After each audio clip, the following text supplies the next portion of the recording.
Hey everyone, so I have owned this car now for a month and I want to go ahead and do a 5 dislikes of this car. I did a 5 likes already and it's already on YouTube, so we're going to go ahead and do the other side of the spectrum. Now keep in mind this car has left a relatively good impression, but there are a few things that I struggle with basically owning this car. So we'll go ahead and share them. Number 5 would have to go to the fact that this car provides a very unexciting drive. Now mind you, this car can be very fun. However, when Hyundai designed it, it's like they designed everything to be one step below alive, especially the steering. Now the steering is actually relatively heavier, which is nice.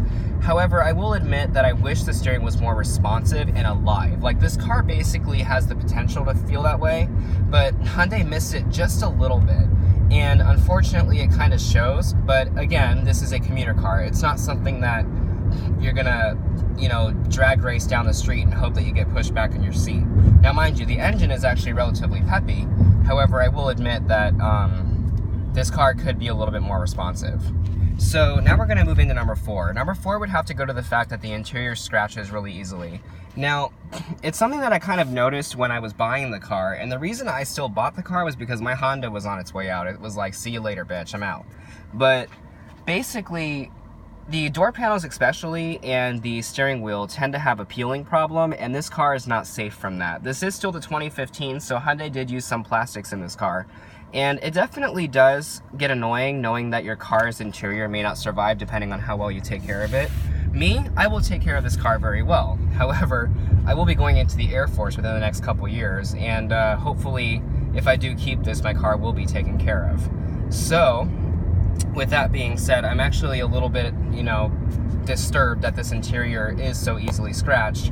However, I do also understand that this car is a commuter car, so it's not going to be all luxurious and nice and made of vinyl and leather. So I understand that, but the thing is that it still is annoying. So, moving into number 3. Now, number 3 really should not be a big deal, but it actually has to do with something we do on a regular basis with our cars. We listen to music. So if I wanted to charge my phone and I wanted to use the USB port, what's kind of annoying is that it keeps defaulting to the Apple Music app. Now, I understand that it does that for safety reasons, but it is kind of annoying when you're using other apps such as Spotify or even SoundHound or something like that. So, unfortunately, you will have to use Bluetooth with that aspect because the car is basically defaulting to your music app. That way you're not using your phone while you're driving. Now, mind you, I understand Hyundai did that, but it is actually pretty aggravating because not everybody will be using their Apple app in order to play their music. Most of the time, a lot of people do use Spotify because they have a higher selection of stuff. So, that can get a little annoying in my terms. So, moving into number 2. Number 2 would actually have to go to the fact that this car does not have a spare tire. Now, I mentioned this, I think, in the 2 Dodge videos that my parents got. Their tires actually come with run flats, so it's actually less needed for a spare tire. However, this car does come with low resistance radial tires that are actually really crappy. So knowing that my tire is going to blow, I actually want to go ahead and get a spare tire before my tires actually go out. For some people it is a little bit nerve-wracking. Some people really don't care. But to me specifically, it's always good to have a spare tire because then you don't have to waste a call on AAA or roadside assistance. You can just change the tire and then go to your nearest tire shop and get new tires. So, that is a little bit aggravating, but it's not, to me, it's a bigger deal. However, it's not like my top. My top would have to definitely go to the fuel range that this car provides. Now, this car has great fuel economy. I'm actually averaging 30.8 miles per gallon in the city, which is actually really good. My Honda got that on the highway. But I also am still going to the gas tank as often as I own my Honda. The reason being, the tank is actually really small. And Hyundai did this with good intentions. They wanted to save gas. They wanted to show how efficient their engines are. However, I will admit that I would prefer a little bit of a larger tank because I know then I would be able to go further in between fill-ups. The fuel range on this car is around 368 miles. However, obviously you can stretch that depending on your driving habits.